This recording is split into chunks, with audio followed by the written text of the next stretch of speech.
Hey everyone, the worst YouTuber in the entire world is back.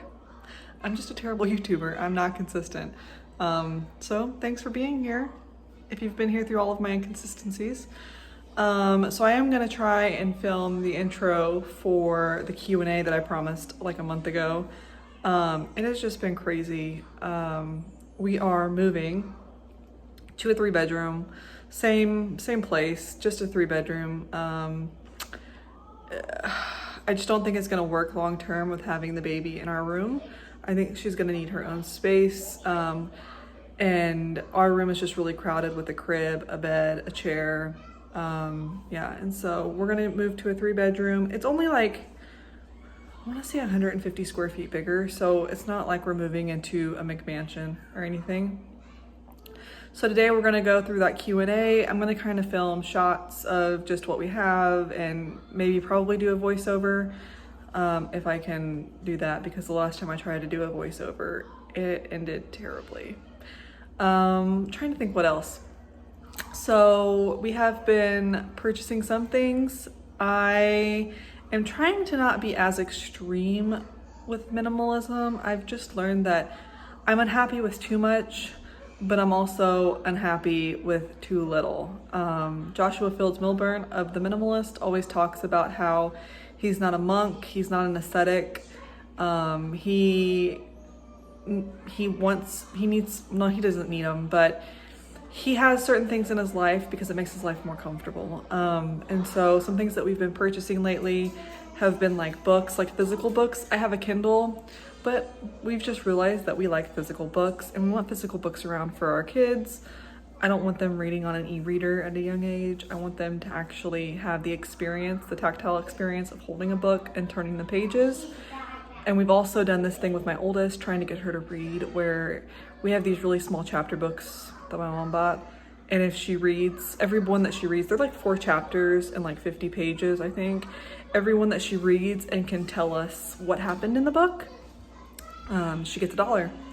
So I was listening to the 1,000 Hours Outside podcast, which if I remember, I'll link it below. And I was listening to an episode with, I think his name is John Acuff, and he was talking about how he incentivizes his kids to do certain things, to do hard things. So that's what we're doing right now. So yeah, I've already filmed some of the stuff for the Q&A, but I will work on filming the rest of the stuff for the Q&A today, and then hopefully have this video uploaded by tomorrow, which if you're seeing it, then it has been uploaded, obviously. So yeah, I know someone requested to look inside my cabinets in my kitchen, so that may be a future video. I'm not gonna promise when it'll come out, but hopefully within the next week or two, hopefully before we leave, before we move. Again, we're moving in the same complex, so we're not moving like across the country or anything. So yeah, so here we go. So the first question I got was, how did I get my family on board with minimalism? It didn't start out as minimalism. Back when my first daughter was born, we were just overwhelmed with stuff.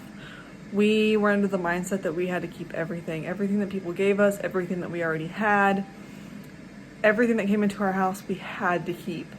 And we were in a 3-bedroom apartment at the time with a newborn and 2 big dogs. We had another dog at the time. She died a couple of years ago. But we were just under this impression that we had to keep everything. And I was so overwhelmed. I was in a really bad place after my first daughter was born. I struggled with a lot of postpartum anxiety, had to see a behavioral therapist, was having panic attacks, just all of the things. And so I actually think I Googled one day how to reduce anxiety, and I stumbled across minimalism. And actually I had already started decluttering at that point because I had read Marie Kondo's The Life-Changing Magic of Tidying Up, and I lived in Japan for 3 years with the military. So anything by Japanese authors, I love. I love Japan. I would live there if I could. So I had already started decluttering using her method. I wouldn't say that Kondo is a minimalist though. And so when I Googled how to reduce anxiety, decluttering came up, and then also that was really the first time I was introduced to the concept of minimalism. I don't remember specifically what blog or article I had read, but I do know that Googling is how I stumbled across minimalism and how I even went deeper than just the initial decluttering. But the decluttering helped my husband get on board because we had a really tiny kitchen in that apartment, in that 3-bedroom apartment when we lived on the West Coast. And we had so much stuff and none of it fit in the cabinets. It was just a mess all of the time. And so when we got rid of stuff and we could actually like fit everything in the cabinets, he was like, ooh, this is nice. And then when we had more space in our closet, like, this is nice too. And then we had this 2-drawer filing cabinet and it had so much paperwork and so much stuff in it that one day we went to open it to look for something and the handle just completely broke off. And it was a mess. And so when I brought him the idea of, we could just scan all this stuff. Like, we don't have to keep paper copies of all of our tax returns. Like, we don't need all of this stuff. And what we do need, most of it we can scan, minus like birth certificates and our wedding certificate, our marriage certificate, and like social security cards. Like, we can scan all of this. And then we got rid of our filing cabinet. And suddenly, like, we could just search for whatever paper we needed, and it was so much easier. So I would say my husband's journey to minimalism, he is not, I don't even know if he would classify himself as a minimalist, but he made a comment. He used to really like give me a hard time about wanting to declutter all the time, but he made a comment a couple of months ago, like, everybody that he knows, like, they spend, like, when you ask them what they're doing on their weekends, like, oh, I'm cleaning my house, or I have to organize the garage, or I have to do this, organize the basement, or whatever, and they can spend hours cleaning. And it takes us, on a bad day, 30 minutes to clean the entire house, top to bottom. On a good day, we can reset the house in 5 minutes.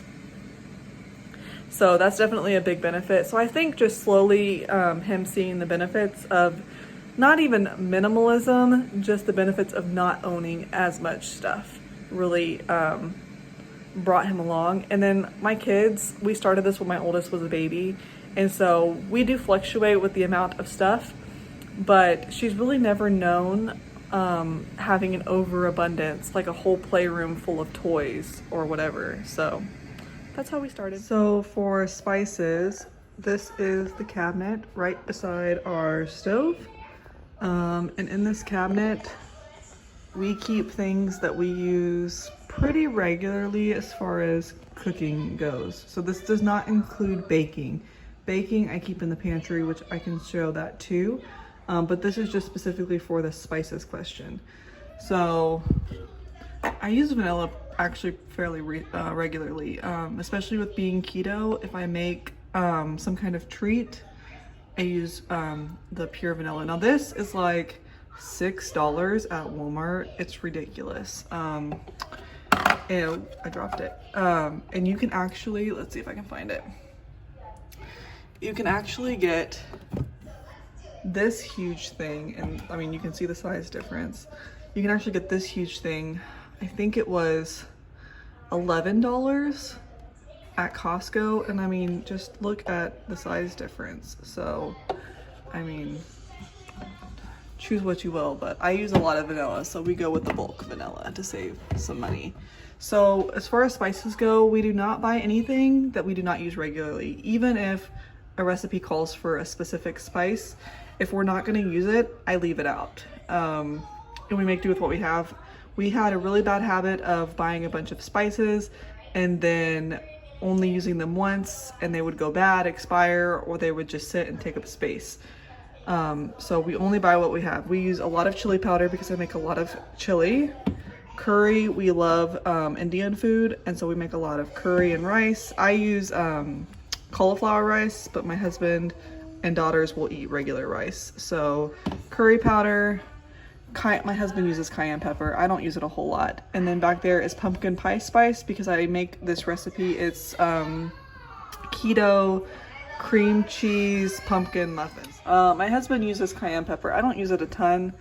And then back there is pumpkin pie spice because we, I make these pumpkin cream cheese keto muffins that are super good. I'll link the recipe down below if I remember.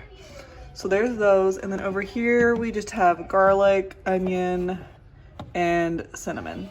The cinnamon is mostly for coffee. My husband likes to put cinnamon in his coffee. So there's those. And then over here, we have extra virgin olive oil. My husband really likes this, and I think it's delicious too. It's this Total Seasoning. I think we get it from Walmart. We mostly shop at Walmart and Costco.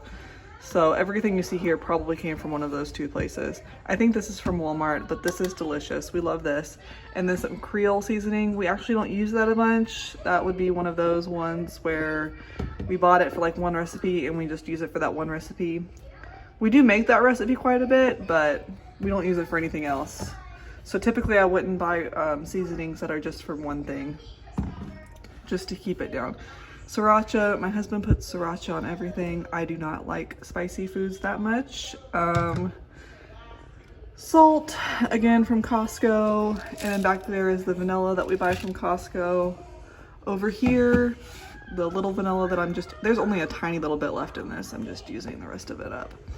Over here is balsamic vinegar. I use this on salads instead of traditional dressings because a lot of the dressings have a lot of like soybean oil, canola oil, stuff like that. So I use this on salads instead of other dressings that have a bunch of stuff in it that I don't want to eat. Soy sauce, we use this for chicken fried rice. Again, I use cauliflower rice. I don't use regular rice. And then back here is Worcestershire sauce. I'm not gonna pull that out, but that's it for our spices. And then I will show you where I keep like all of the baking stuff. But if you want to see this whole cabinet, up here is just coffee stuff. Oh, this is, my daughter likes the water enhancers. I don't know if it'll focus. My daughter likes water enhancers. So those are water enhancers. This is like a stevia squeeze, coffee cups, and then some K-cups and a French press. And then up there, I think that's just a reusable thing for our Keurig. We do have coffee that we put in a reusable one just to keep down on the K-cups. And then I don't think anything is up there. So that's it for this cabinet. And then just some Tupperware. We have 4 Tupperwares and 3 of them are in the cabinet right now, which is pretty rare. We usually have a lot of leftovers. So the next question I got was about Christmas decor. We have a Christmas tree. It's fake. We bought it from Walmart. And then we have, I think, like a gallon Ziploc bag of Christmas ornaments. Other than that, we don't decorate a whole lot for Christmas. I've just never been a big decorator. I don't enjoy decorating. I don't have seasonal decor. Yeah, I don't like decorating. I am not an interior designer. I like things simple and clean. And honestly, the only reason we have a Christmas tree and Christmas ornaments is for my kids, and my husband enjoys it. So if that's your thing, more power to ya. It's just, oh, hairs in my mouth. It's just not my thing, and I'm okay with that. As far as gift giving goes, we keep gifts at a minimum for Christmas for our family. As far as gifts from other people are welcome to give our kids gifts and to give us gifts, with the understanding that we might not have them for the next 20 years. We try before Christmas to do a big declutter, to get rid of old toys, to make room for new toys. And then I would say maybe 3 to 4 months after Christmas, we kind of reevaluate to see what they're actually playing with, what they don't really like. And we also ask for consumable things, things that, we don't have to keep around for years and years, things that they can use up, or experiences. My oldest daughter, for her birthday from her uncle, she got a gift card to an indoor playground that's close to us that she loves, and it's not a physical item, and with the gift card she got 2 trips out of it. So that's how we handle gifts. And I buy gifts for other people and I ask them what they want. That's another thing too, is you can just ask people what they want, and you can also tell people what you need for your kids to kind of discourage the just mountains and mountains of plastic junk that tends to accumulate in toy boxes. Okay, so because this video is already over 15 minutes long, I'm gonna do a part two. So right now, I think I answered like 3 or 4 questions. So if I didn't get to your question today, I'm gonna work on part 2 this weekend. I'm just gonna try and get this video out because I have been promising it for over a month. So yeah. If you have any more questions though, I am kind of deleting I took screenshots of all of the comments and I'm deleting them as I'm answering them so I can kind of keep it on track. So if you have any more questions, let me know down in the comments and I will film a part 2 this weekend. Bye.